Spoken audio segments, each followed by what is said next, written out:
落嚟嘅環節會以英語進行。This section will be conducted in English. May I now invite Mr. James THOMPSON, Head of Digital of Gammon Construction, to share with us back to the basics with BIM. James, please.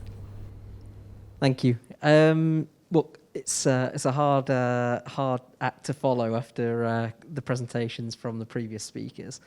And unfortunately, this presentation's in English because my Cantonese isn't the best. So what I wanted to do today was talk about take more of a strategic view and take a step back out of the detail and the technology and really focus on why are we doing this, what's the value that's there, and what do we need to do with our people, our technology and our processes to make BIM efficient and viable really as a market solution in construction.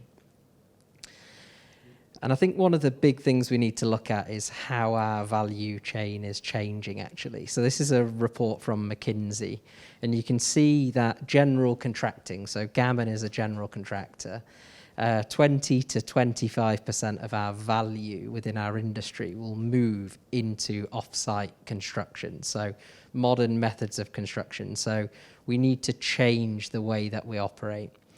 And actually, we have an internal incubator which works with innovative companies from around the globe, working on software and developing those partnerships really. So we're focusing on those growth areas.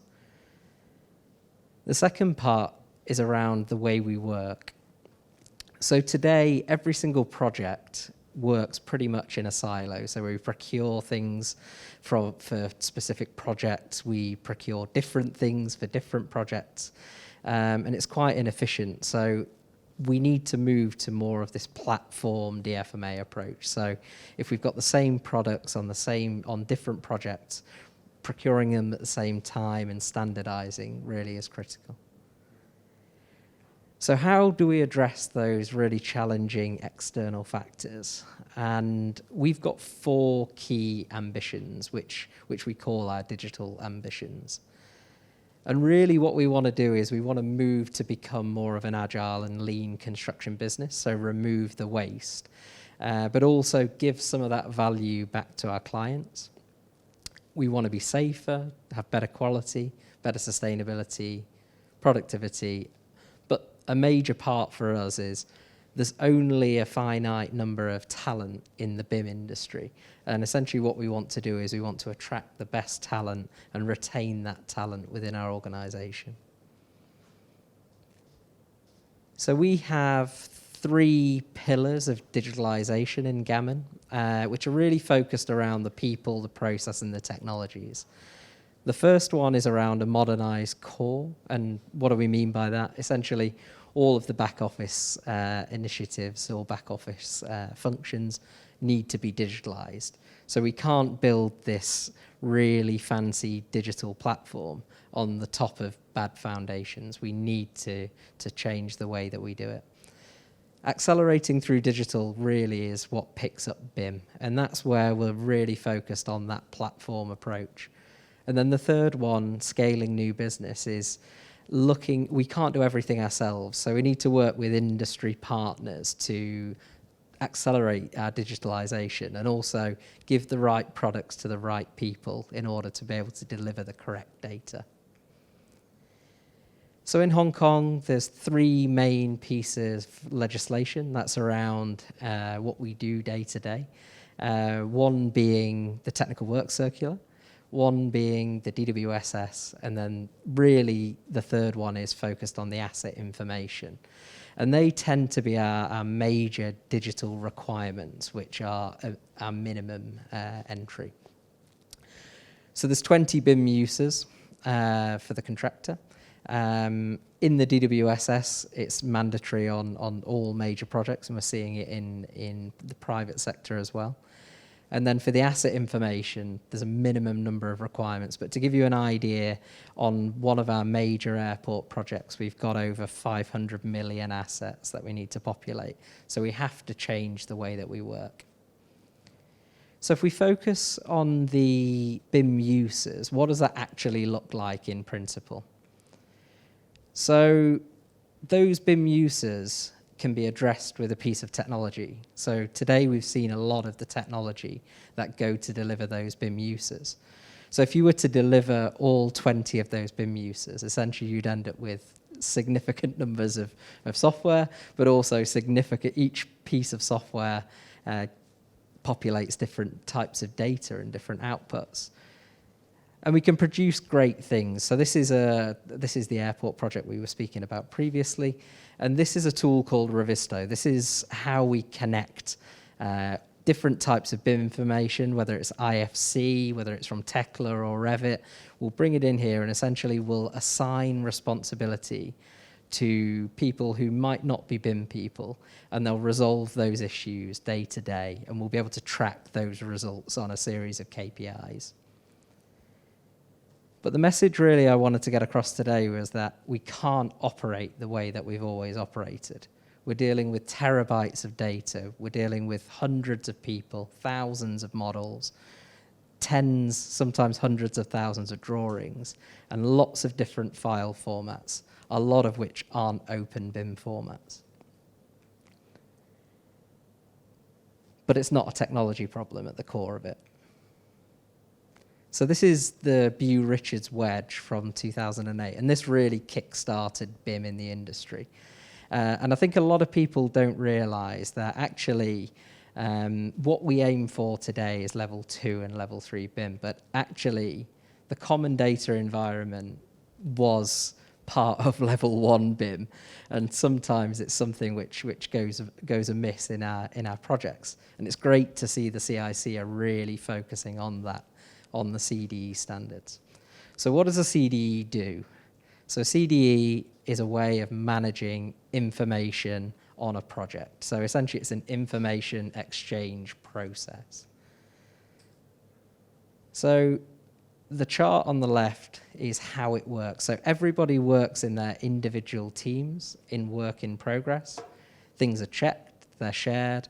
A lot of the information which you'll see at a client level and at a consultant level will be shared, and then it's published for a purpose. And those purposes are called suitabilities, essentially.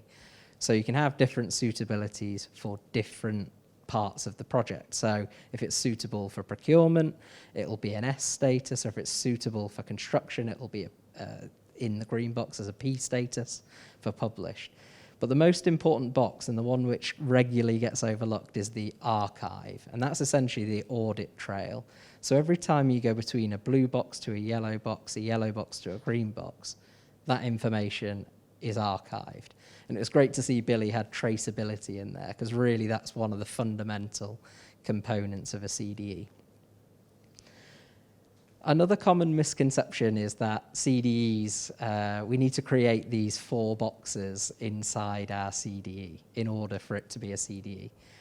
Actually, that's not how it was ever intended to work. And actually, we've moved away now from that folder-based construction process into more of a data-driven one. So you can see here that the file name actually populates the metadata that is above it. So we can search for this information, and we're not constrained by the folders themselves now. So moving away from BIM and really focusing on how does the CDE empower other people on the projects? This is a process which we do every day in every single project. And this is how we plan projects, but also how we update progress. So you can see planners, they'll work in P6. A lot of the time, P6 will be saved on a server. Managers don't like P6, so they export it to Excel, and they save another copy. They'll PDF it, send it to an email to an engineer or a QS, and they'll say, here's the progress. They'll make their comments, and it'll go back around this circle. Then essentially, when you include the surveyors and the other QSs on site to update that progress, you can see there that things are emailed out. You know, the recap model might get upgraded or might get updated after a scan. And then when you add BIM into the mix, where you've got 4D planning or you've got a BIM 360 copy of the file, where is that single source of truth at that point? And this process happens on a daily basis across multiple projects across the industry. So you can see just that one process has 4 different groups of people, 6 different types of files, and 7 different versions of the truth. And that really is the problem statement for why we need a CDE in the industry. So is there a better way? So what we did was we took a look at ourselves, and we actually needed to understand how mature we were in BIM in the industry. We're one of the largest BIM teams in Hong Kong, but how good are we? So we looked at 12 different areas of BIM, ranging from the BIM users all the way down to how trained are our people, what software do we have available, what technology stack do we have there. And then what we did was we developed a series of standards. So these standards are standards which we operate on within the business, and each of these standards have got a workflow or a process. So now whenever we start a project, people work to a standard process, to a standard workflow, and ultimately know, depending on which project they're on, what that process is. And then what we do is we audit where we are. So you can see this is very transparent. This is where we are today. We've got aspirations of being a 3.7 out of 5. And these are the areas which we're going to focus on into 2023 in terms of our BIM maturity. So in a similar vein to Simon and Billy with the automation, what I really wanted to do was focus on automation using the BIM model, but not for a BIM task. So this is an engineering calculation for MEP. It's a static pressure calculation. And within this calculation, what happens is you can see the process. Somebody would get a drawing, they'd probably open the model, they would work in Excel for a bit, and then those calculations would be completely devoid of that model. What we've managed to do is actually move from a process that takes 8 hours down to a process which takes 15 minutes and can be repeatable. So all in all, just in this single project, that's got a 1,200 person hour saving just by using that automation. And you can only do that if you're using BIM, if you've got the engineers in BIM, and then also you've standardized that data. So this is how we do it. So essentially what we do is we use API and we connect those software platforms to our central systems or to our data lake. And essentially we, similarly to taking a photo on your phone and it going to the iCloud, we've got a similar process here. And what we found is that actually this process isn't the responsibility of a BIM person.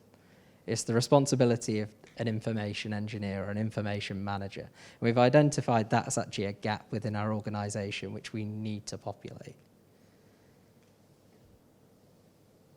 So we've got a training path for an information engineer.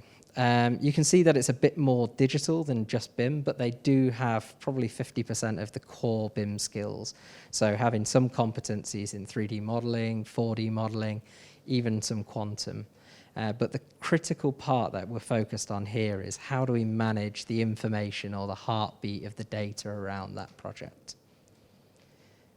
Another lesson learned for us is that we need to train people differently. So we train people to become specialists. And actually what we want is we need people who are deep enough in multiple subjects, but have got a general understanding of a lot of things. So we're moving away from building deep specialisms to building lots of general knowledge on different systems or different processes. And that's been a big culture shift for us, but it's something which our younger generations grow up being like. So it's something we've got to adapt to as an organization.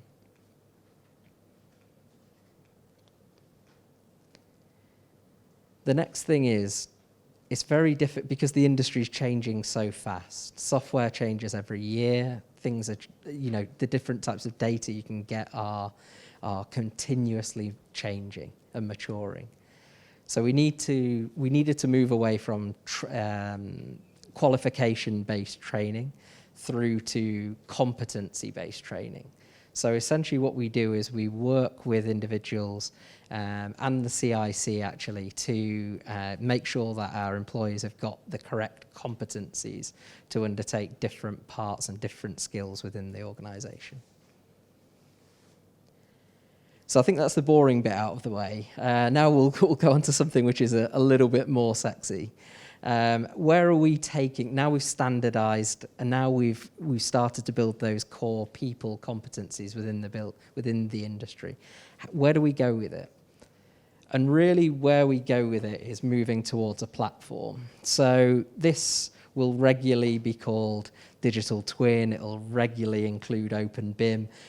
It has connectivity to smart cities. And all we're doing here is aggregating different types of data together in order to generate insights and streamline our construction process, essentially. We appreciate that all the data is sensitive, and some data we need to use, and other data the clients or the consultants may need to operate.